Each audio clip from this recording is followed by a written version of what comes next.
समझ नहीं आ रही है। हम तो फैसिलिटेटर थे इस बातचीत के। हमने तो अमेरिका और तालिबान की सुलह कराई थी। मुझे तो नहीं समझ आ रही क्या नैरेटिव बता। मेरा मतलब है कि जब वो अमेरिका हमारे पाँव में पड़ के हमें कह रहा था कि तालिबान से सुलह कराएं। New blocks are emerging. America ने देखें अभी क्वाड ग्रुप बनाया जिसमें अमेरिका है, इंडिया है, जापान है, ऑस्ट्रेलिया। देन अगेन देव गॉट इंडो पैसिफिक ब्लॉक जिसमें अमेरिका, इंग्लैंड और फ्रांस है, जो वो है, ऑस्ट्रेलिया, वो भी झगड़े हो रहे हैं। So we have now options. हमारे पास इस वक्त ब्लॉक में रशिया भी है, इस पूरा सेंट्रल एशिया है, चाइना है, ईरान है, टर्की है, maybe Indonesia, Malaysia. So we have lot of option. दोस्तों, जब से पाकिस्तान तालिबान की सपोर्ट कर रहा है खुफिया तरीके से अफगानिस्तान की गवर्नमेंट को गिराने के लिए, तब से अमेरिका के CIA ने एक नज़र रखा। अमेरिका उनके सारे सामान पाकिस्तान से होकर अफगानिस्तान तक पहुंचाना होगा। पाकिस्तानियों को अमेरिका की एक कमजोरी को खूब लाभ उठाए, इतने तक कि जब अफगानिस्तान के लोगों और अमेरिका के सपोर्ट से इलेक्ट हुए अशरफ गनी की सरकार गिराई थी, तब से इमरान खान की सरकार और ISI तालिबान को वकालत कर रहे हैं। पश्चिमी देश और अमेरिका को इतनी बेशर्मी से तालिबान को सपोर्ट करना एक बड़ा धोखा समझा। करीब 2500 अमेरिकन सोल्जर्स अफगानिस्तान में मर गए। उनके साथ नेटो, ऑस्ट्रेलिया, कनाडा और कई सारे देशों के सैनिक तालिबान और हकानिया नेटवर्क के आतंकवादियों के हाथ जान खो बैठे। इतने सारे सोल्जर्स को मरवाने के बावजूद पाकिस्तान इन वेस्टर्न देशों से तालिबान की सहायता करवाने के लिए खूब प्रयास कर रहा है। एक हंसी की बात यह है कि पाकिस्तान खुद एक बैंकरप्ट देश है और जब भी देखो कटोरा लेकर किसी न किसी देश से भीख मांगने खुद सड़क पर आ जाता है। अब अमेरिका में 22 सेनेटर्स एक बिल प्रपोज किया। अमेरिका की शर्मनाक वापसी में किन किन देशों की हाथ है उन पर पाबंदियां लगाएं। इस बिल से पाकिस्तानियों को इतनी घबराहट हुई कि उनके कराची के स्टॉक एक्सचेंज केवल एक ही दिन में कल 3% गिर गया। इसी के बारे में एनालिस्ट अपने अपने राय दे रहे हैं। दोस्तों, यह वीडियो बहुत इंटरेस्टिंग होने वाला है, अंत तक जरूर देखना। अगर आपको यह वीडियो अच्छा लगा तो लाइक और सब्सक्राइब जरूर करना। जय हिंद।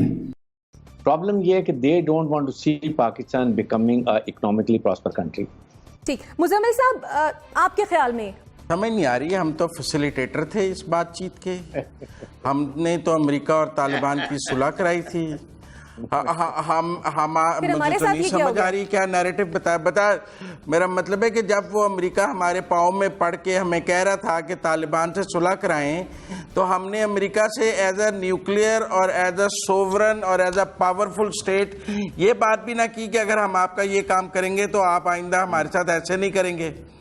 हमने मुफ्त में ही सारी, मेरा मतलब है, फैसिलिटेशन और रेटिफिकेशन और सब कुछ मुफ्त में करके, जी हजूरी करके, तो आज जब वो आंख दिखा रहे हैं तो हम कह रहे हैं हम बड़े सोवरेन स्टेट है। ये महीना पहले तक हम उनके फौजियों के को किराए यहाँ पे लाकर अपने होटलों में ठहरा कर कह रहे थे कि हम उनकी बड़ी मदद कर रहे हैं, वो बड़े शुक्रगुजार हैं। और आज जब उनकी सेनेट में हमारी बेइज्जती की जा रही है तो आप हमें बता रहे हैं हम बड़े सोवरेन स्टेट हैं। ये क्या डिप्लोमेसी है कि हमने उनकी जी हजूरी कर करके उनको वहां से निकालने में मदद की, उनको सारा किया, जाकर वो हमें ऐसे जूतियां मारे जैसे हम उनके किराएदार हैं। हमने 10 साल में उनके साथ बेवफाई के अलावा किया ही कुछ नहीं है। ये क्या स्टेट पॉलिसी हमें समझाई जा रही है कि फर्स्ट टाइम हम बिहेव कर रहे हैं, फर्स्ट टाइम जूतियां खा रहे हैं इस तरह। मैं तो ये कह सकता हूं कि हमने काम 100 चित्तर भी खाए हैं, 100 गंडे भी खाए हैं, हमने उनका सारा काम भी किया है और अब वो हमें बेइज्जत भी कर रहे हैं। ये हमारी सोवरेन फॉरेन पॉलिसी है जो हमारे सामने है। बाकी जो दूसरे ब्लॉक की हमें नवीद सुनाई जा रही है कि इधर की जूतियों पर ज्यादा तवज्जो ना दें, दूसरी तरफ से बड़ा प्यार मिलेगा।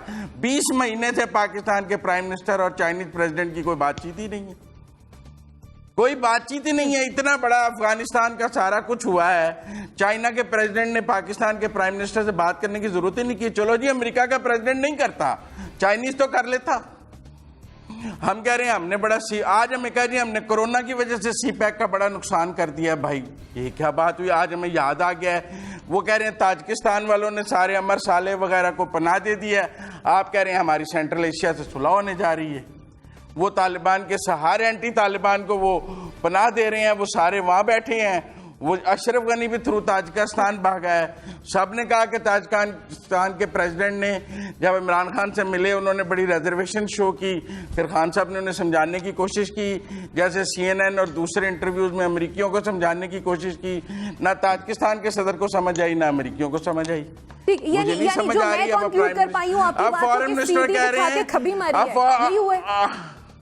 आप फॉरेन मिनिस्टर हमें कह रहे हैं हम अमेरिका से कम्युनिकेशन बढ़ा रहे हैं, भी पहले बंद क्यों की थी? किसने ये मशवरा दिया था कम्युनिकेशन बंद करने का जो आप बढ़ा रहे हैं? ठीक हो गया। जुनेरा, बहुत से वेस्टर्न थिंक टैंक्स हैं जिनका मानना ये था कि अमेरिका का जो टारगेट है वो अफगानिस्तान नहीं बल्कि पाकिस्तान है, तो क्या ये उसी सिलसिले की एक कड़ी है या फिर एब्सोल्युटली नॉट का रिजल्ट?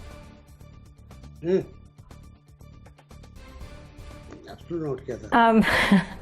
एक तो अगर हम जज्बात के बगैर बात ना करें तो फिर हम पाकिस्तानी तो नहीं हो सकते ना। हमें तो हर चीज़ में बहुत सख्त जज्बा डालना होता है, चाहे वो जंग हो, चाहे वो डिबेट हो, कुछ भी हो।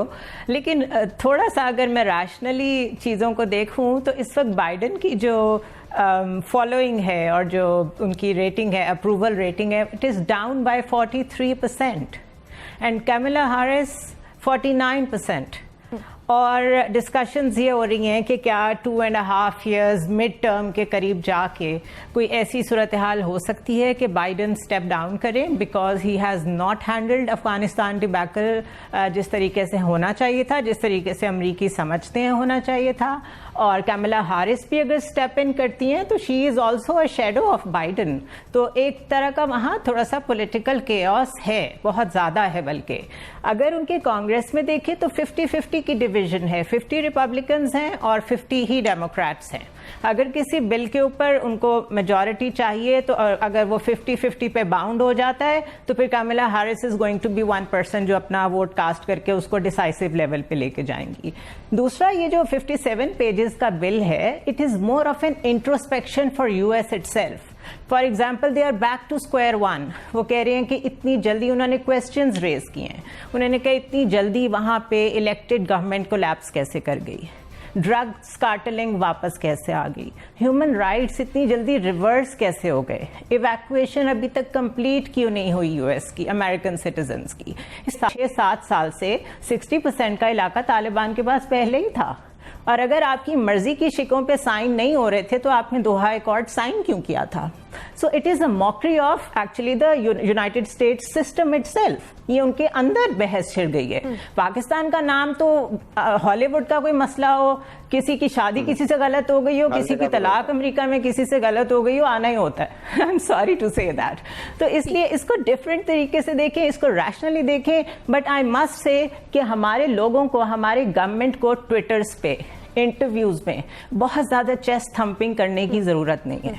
बहुत ज्यादा बढ़ बढ़ के एक तरफ कह रहे हैं वहां के अंदरूनी मामलात का हमसे कोई ताल्लुक नहीं है, दूसरी जानिब कह रहे हैं कि वहां की फौजों को, तंजीम नौ के लिए हम हेल्प करने को तैयार हैं। सो थोड़ा सा सेंसिबली बिहेव करें, डिप्लोमेटिक लैंग्वेज थोड़ी सी अर्न कर लें, सीख लें। अभी तक वैसे आ जानी चाहिए थी, लेकिन इस बिल को लेके एज सच मुझे कोई नई चीज नहीं नजर आ रही।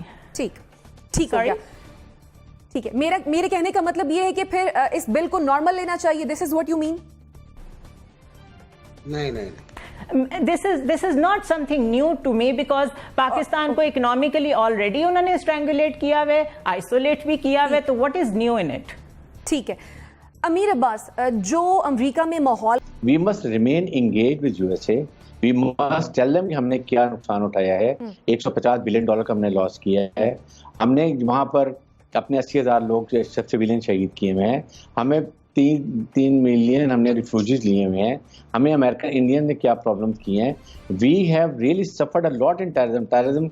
हमारी प्रोफेशनल आर्मी ने इधर अगर कंट्रोल ना करती तो हमारा भी हाल इराक की तरह, सीरिया की तरह, लिबिया की तरह होता कि वहाँ पर ये कामयाब हो जाते, अपनी मर्जी की हुकूमत बना लेते। यही वो चाहते हैं। तो पाकिस्तान की प्रोफेशनल फौज ने ये मीन्स उनको ये डिनाई किया, they defeated there narrative. So I think these are the factors and we have to be very careful.